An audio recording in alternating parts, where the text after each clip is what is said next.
Welcome back, ladies and gentlemen. And Ed, I keep saying welcome back. People may be here for the first time. It's kind of arrogant to say welcome back. So I will say welcome to Coach 'em Up. I'm Travis Turner. That's Ed Chapman. We continue as we build our coaching resource here, certainly for coaches, but for parents, for players, if parents and players stumble upon it.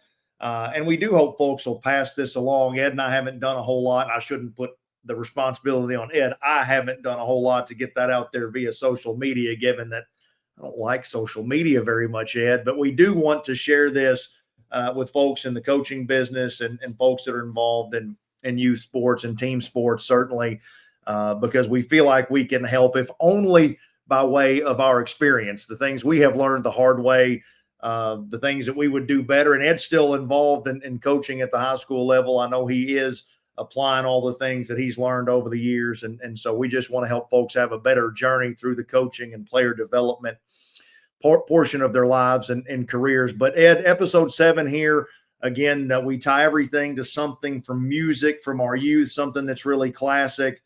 We're going to a band that you and I both love, the Fabulous Thunderbirds. Tough Enough, brother. And I told you, even in the heading, I spelled it Tuff, just like the band did on the track. And we're talking about being tough enough, Ed. And I'll just ask the question out of the gate as we near 2026. When we talk about toughness, what are we talking about? What does it mean? What should it mean? Yeah, well, I mean, that's not an easy thing to define, and not everybody will agree. But primarily in the realm of sports, we're talking about, yes, a level of physical toughness to put your body through whatever it takes to perform in whatever sport that you are endeavoring to play. But I think most of it rears its head in the realm of mental toughness and being able to work through failure, to work through success, to continue to work through, the various levels that you might have to climb through, and to be able to do it in a way that still brings you a level of enjoyment while also extracting the other benefits of competitive sports, which builds your character and, yes, builds your toughness. It enables you to be able to manage disappointment, to navigate success, and to still be engaged and involved with a proper attitude and mindset that enables you to continue to always improve. And there are plenty of barriers and hurdles along the way that you'll also have to work your way around. Ed, when I think about toughness, I think the word, again, as you said, it can mean so many different things to so many people. But whether it be physical, whether it be emotional, mental, I think toughness speaks to whatever you have to endure and what you are willing to endure. And we mentioned briefly back in episode 6, as we look to lead our players, to help our players, we understand that when you remove obstacles, when players never have to deal with struggle, they never have to deal with adversity, when they never have to deal with things that are tough, we are hurting them. When we take those obstacles out of the path, we need to help them with this. And I think one of the things that is our responsibility is, in the right way, in the way that meets our kids where they are today, we have to help them learn to endure, to battle, to get through. There may not be a way around it or over it or a way to trick it, but you can get through it if you are indeed tough enough. Right. I think one of the things that ties most closely to toughness is this question of confidence, or this issue of confidence. Where is your confidence found? How do you develop confidence?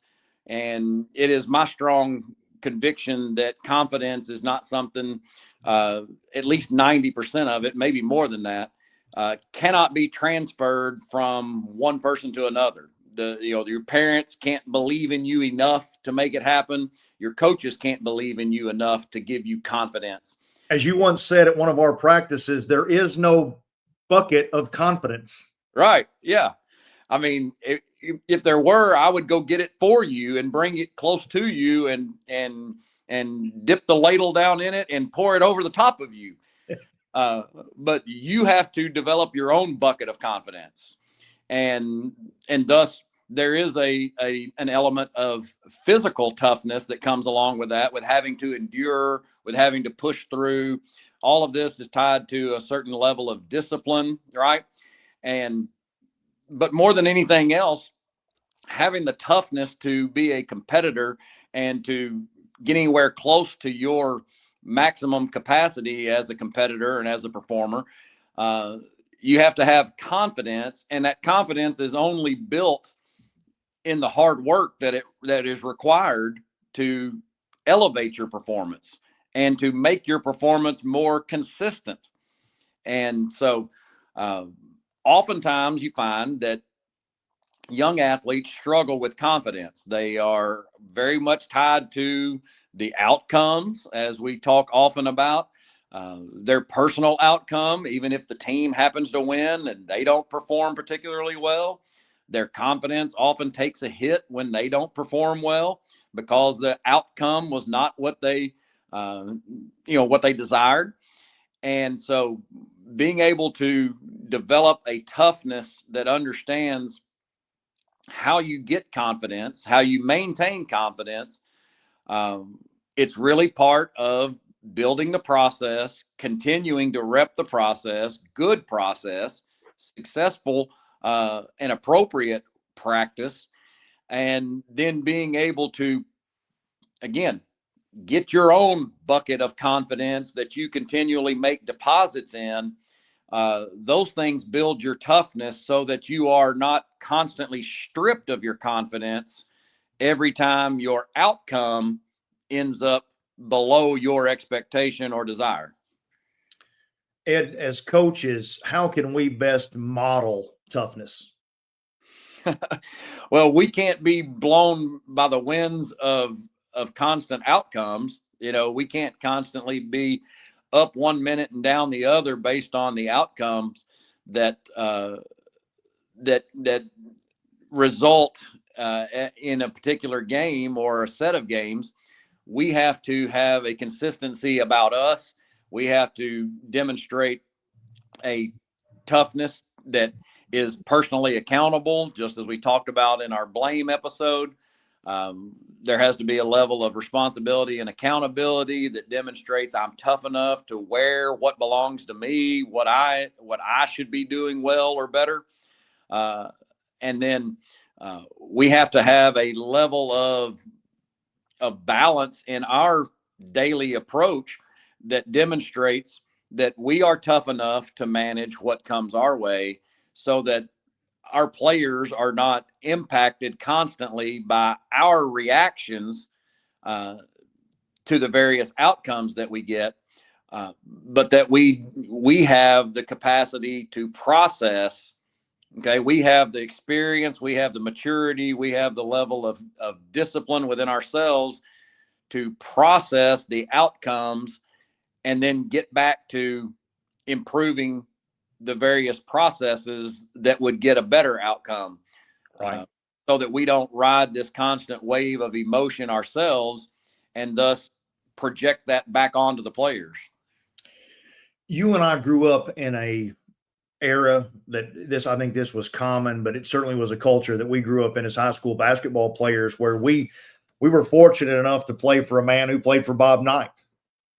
And so he certainly knew a little bit about toughness and getting through a culture of toughness. And within our program, when you and I entered it, the two things that he prized most was rebounding and taking a charge. Yeah. And the thing about those two items, those two elements of basketball, is they are very physical and they can be very tough. So we probably were among the leaders in the United States at the time in box out, rebounding, and loose ball drills, and certainly charge taking drills, as we started every practice with them and we ended every practice with them. So we sort of knew how physical toughness, and perhaps to a degree mental toughness, was going to be built in those practices. How much of that is still possible today? I think it's still there. I think you might have to do a better job as a coach in explaining the necessity of it and the value of it.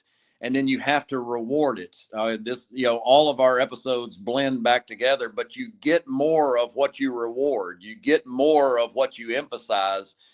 And if your emphasis is going to be on those things that require physical toughness, whether it is, the actual act of boxing out and putting a body against a body, or sacrificing your body to take a charge, or just simply being in great shape so that your effort never drops off when you're on the court and you're able to endure longer.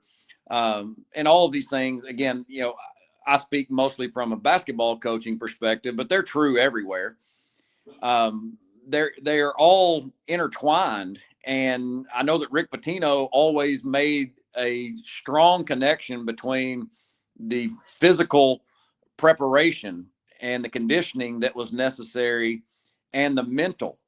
In fact, his belief, and most people would agree with this, and I do too, when you have not done the work physically, then that sets you up to be not tough enough mentally, so that you will then search for shortcuts or the less physical or the less demanding aspect of whatever sport you're playing. Or you'll just give in, right? Because you cannot physically, you have not prepared your body to be able to endure it. And your brain is wired to, it senses a strain, it senses danger, and it immediately sets off these alarm bells that says, get out of that situation. So you don't run as hard as you could have. You don't invite the physical contact that may be inherent in whatever it is that you're doing.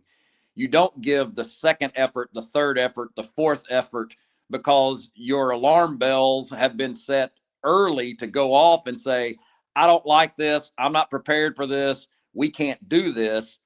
And your brain tells your body to stop performing. And then, of course, we as coaches tie that back to, well, you're just not tough enough. But again, all of those things are intertwined. We have to help our athletes prepare their bodies so that their minds will not send off those early alarm bells that send them seeking to avoid discomfort. Right. I think I've mentioned in another episode about my grandfather who grew up in a very rural area, rural to the point that very small community is the only thing that could be attached to it geographically, but out in the woods, for lack of a better term. And he did that, of course, in Depression era, pre-World War II. In fact, as he said, he certainly was a patriot. He certainly believed in freedom, but he joined the army for World War II as much to have something, a meal he could count on, as much as anything else in his life. He had to endure things that I couldn't even comprehend. You and I have coached in an area, it's a great community. Many of our athletes, not all, but many of our athletes live very comfortable lives. We know there are people around the world, athletes, since we're talking sports, that grow up in very difficult circumstances. They experience poverty, they experience hunger, they experience war-torn areas. I mean, listen, this is another level. Those people are going to endure things that make them so uniquely tough that any challenge in sports is going to be largely immaterial. But for the modern child who does come from comfortable surroundings, they don't have to worry about where they're going to get a meal. They are always warm. They're always clothed. They're always comfortable, if you will. I think it inherently builds layers of challenge to getting to real toughness. How do we do it? Yeah, it is very difficult. And you're exactly right. I mean, our comfort and our entertainment are two primary idols for all of us in this era, right? And even to a higher degree with our young people who have had, I mean, they push buttons and things magically appear. They put in a couple, a couple of keystrokes and something appears on the front porch, right? That's right. I mean, Me too. yeah, exactly. And so, as coaches, we have to work on ways to manufacture competitive environments that force them outside of their comfort zone. And, we have to work very diligently to seek to move them from this, from one of these very easily worshiped idols of comfort out of comfort, because there is no improvement outside of that. If you don't get outside of that zone of comfort and ease, there'll be no true development and improvement. And so we have to manufacture it to some degree. We have to figure out ways creatively sometimes to put something on the line, so to speak. We bemoan the fact as coaches a lot of times that kids don't grow up today in basketball playing a lot of one-on-one, where you risk getting embarrassed or beaten and there's nobody to blame but you, right? And Right. so there's this avoidance of things that make me uncomfortable, that could make me look bad. And that is inherent in our culture. We have from the ease and comfort of our lifestyles, we have just unintentionally passed that on to young people, so that their default setting is not nearly as hard scrabble as the ones you're talking about with our grandparents. They had to get tough and be tough. Things were tough. And nobody could make things much easier on them, no matter how much they might have wanted to, right? And so as coaches, it's inherent upon us to find those ways to push those buttons without creating animosity and hard feelings toward, between us and our players, to get them to a point in which they learn to embrace competition. I really try to encourage and practice oftentimes, if we're not failing at any of this, then you're not making any of the right efforts. We haven't pushed you well enough. We haven't put you in a tough enough spot. We have to manufacture some levels of failure in order to develop the greater toughness that is necessary to grow as competitors. And it's really one of the hardest challenges, I think. You can go through fundamentals this and fundamentals that, and all of those things are necessary. But sometimes there's just a level of grit that is required. And that oftentimes is the hardest thing to develop in young people because of the culture that they've been raised in. And I will allow you the opportunity to use me as the example here for you to kind of grade a couple of things, a couple of areas that you got to witness up close. So people who know us, and most people who watching us probably do in some degree, but for those of you who don't, Ed and I work at a school I used to, he still does, Callaway County in far southwestern Kentucky. And we live in a great community. Murray here is our small town here, a college town with Murray State University. We also have another great high school and great school system, Murray Independent School, so kind of across the way from us. But at Callaway County, we coach a lot of great people, a lot of great young men, young women, and we have generally been very competitive. But over time, our rosters, our talent pools in terms of kids who come out, it's just not real deep, okay? And we deal with now down the road a consolidated monster in McCracken County, coached by our good friend Zach Hobbs in baseball. And Zach will sometime join us here on Coach 'em Up. We're looking forward to that. But Zach, who got his start at Callaway County, so he knows what we deal with here. But Zach has so many kids and so many great players in baseball that he's just basically too deep. He's got a college level pitching staff. And because we don't play class sports here in Kentucky, except for football and track and field, we have to compete against McCracken County. When I took the job at Callaway County, of course, my goal became to win the region and beat McCracken County, to which our kids, of course, thought this guy right out of hand, Ed, is crazy. That they thought that immediately. But we are in a situation where if a kid's a talented eighth grader, he may play every day at the varsity level, certainly by a freshman, if you're physical enough and you can play. And our guys are kind of like Supreme Court judges. They have their job for the rest of their career. We can't push them with competition in the way that a McCracken County or schools in bigger, more metropolitan areas can. So you know that I set out to set a particular standard. Our kids were going to play the game the right way. They were going to play with great effort. They were going to be respectful to their opponents. They were going to be respectful to umpires. We were going to do things the right way, and we were going to be tougher. And so as part of that, what was going to be their adversity, what was going to be their pressure on a daily basis, that was going to be me, a role that I enjoyed and probably maybe was sometimes too good at. And especially for my poor child, my son, who got it worse than anybody, but just every single day being relentless in demanding more of them, both in terms of execution, but certainly in terms of toughness, physically and mentally. Could they handle me? That was the question. The answer, more often than not, sadly, was they couldn't. So as you watched it with a front row seat, what did I do well? Where did I go too far? Well, I mean, and you're exactly right, and I totally agree with the idea that, you know, specifically practice is supposed to be harder than the games, or at least that's the intent, right?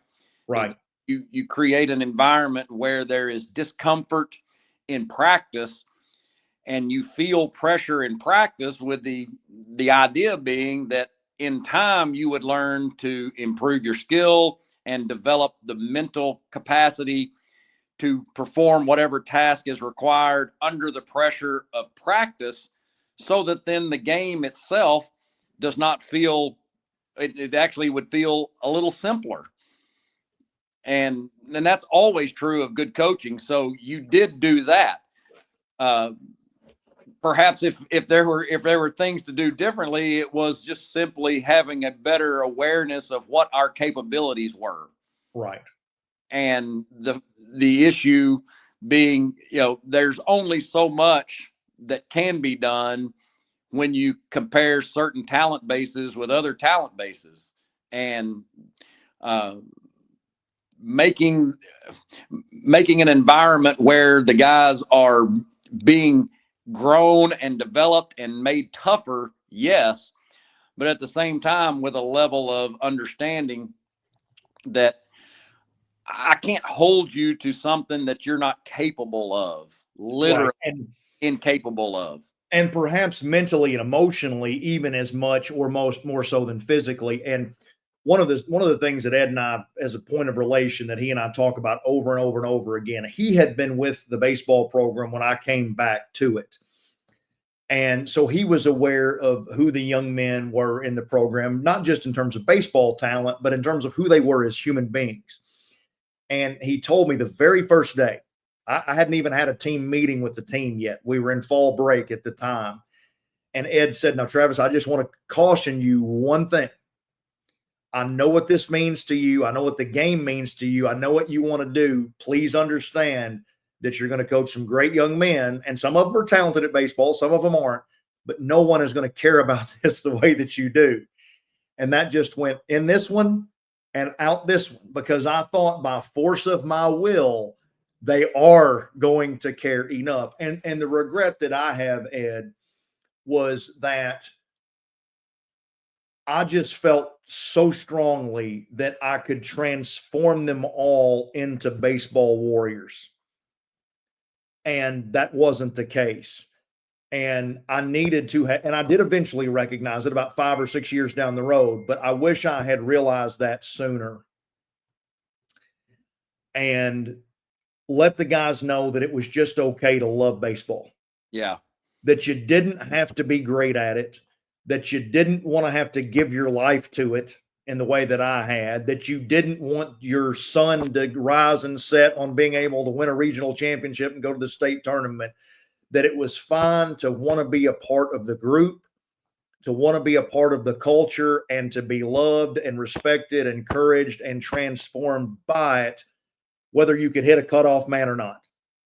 and being caught up too much in the relentless push to more instead of pouring that more into making sure that every young man learned to love being a part of the baseball team or the basketball team in the way that you and I have always loved it. Yeah. And I mean, those are the struggles that coaches have because, you're violating your own principle of focusing on the process rather than the outcomes, right? Right.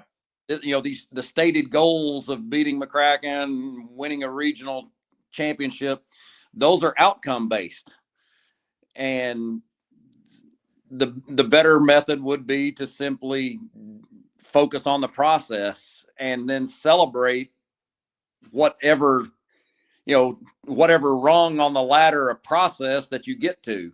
Right. Well, and to your point, Ed, if we in our pursuits of serving these young men and these young women that we coach, if we have made our players tougher so that they might better handle their lives and the pressures and the adversities that they face as human beings outside of sports, that's what our platform, our ministry is supposed to be. And that is what we cannot lose sight of, is that, yes, we need to make them tougher because that's what life will demand of them. Right. But not because we need them to always get a runner in from third with less than 2 outs. Right.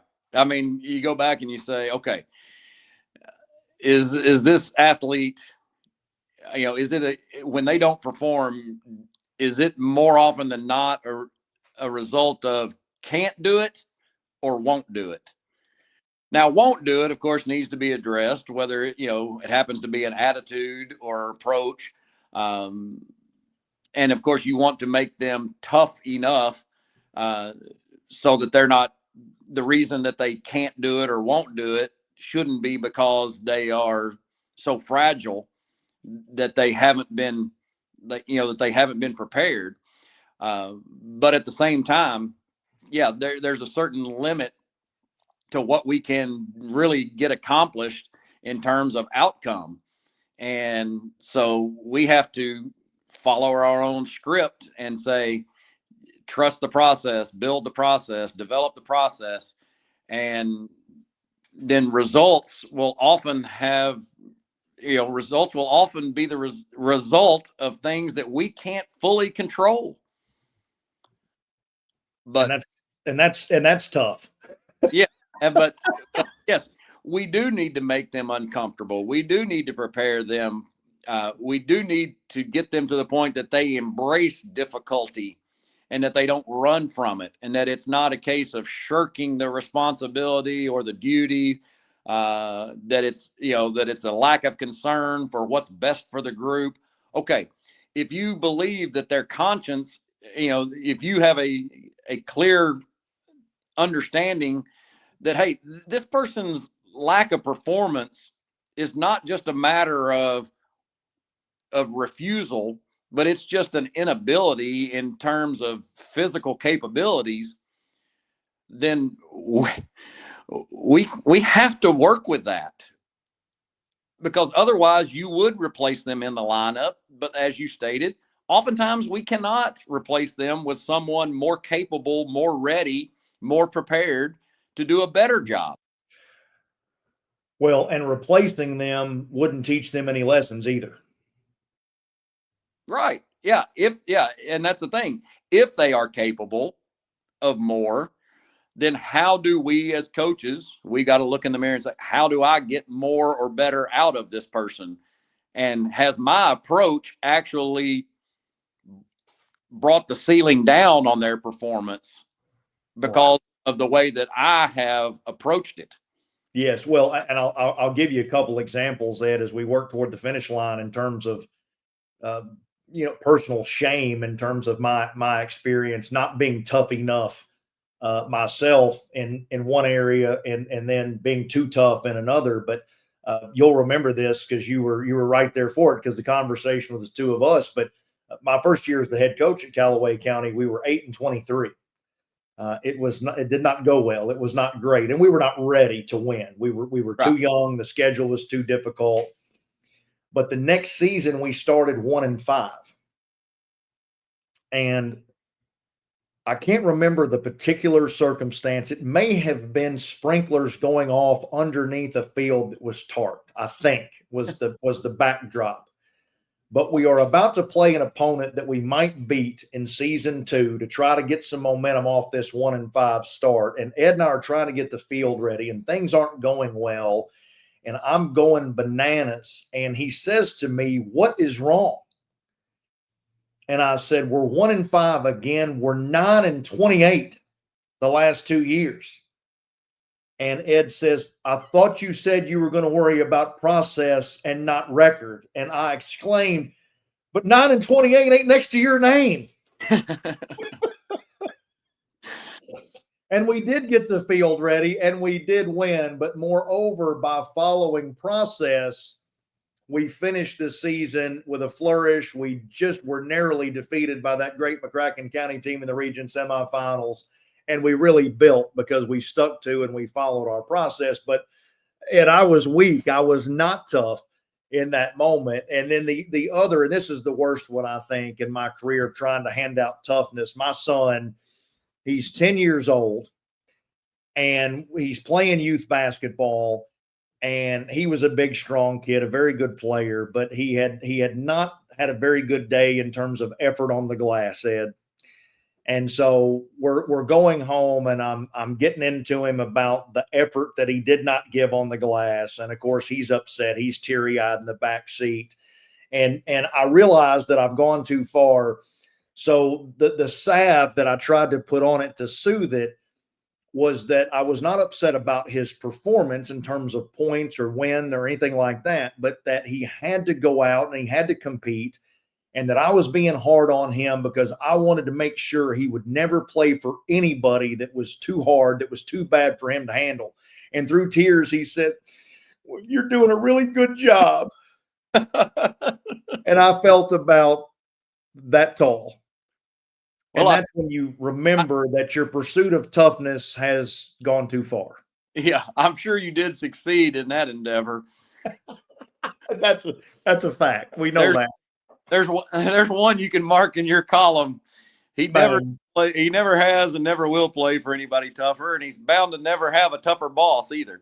That's a fact. So I guess there's a win there, but I sure would hope that we can help other parents and coaches do better than I did there.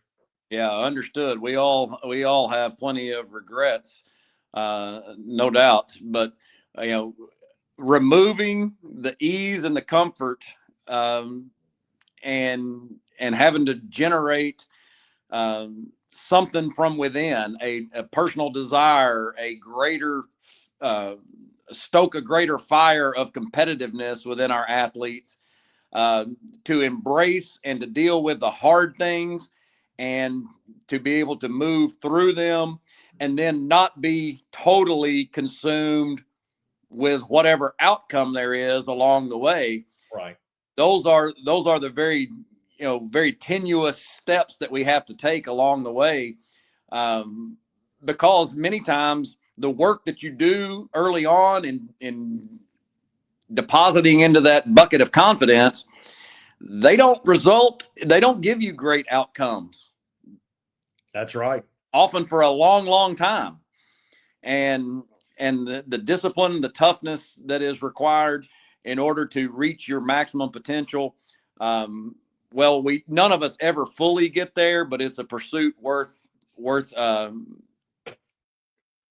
embracing.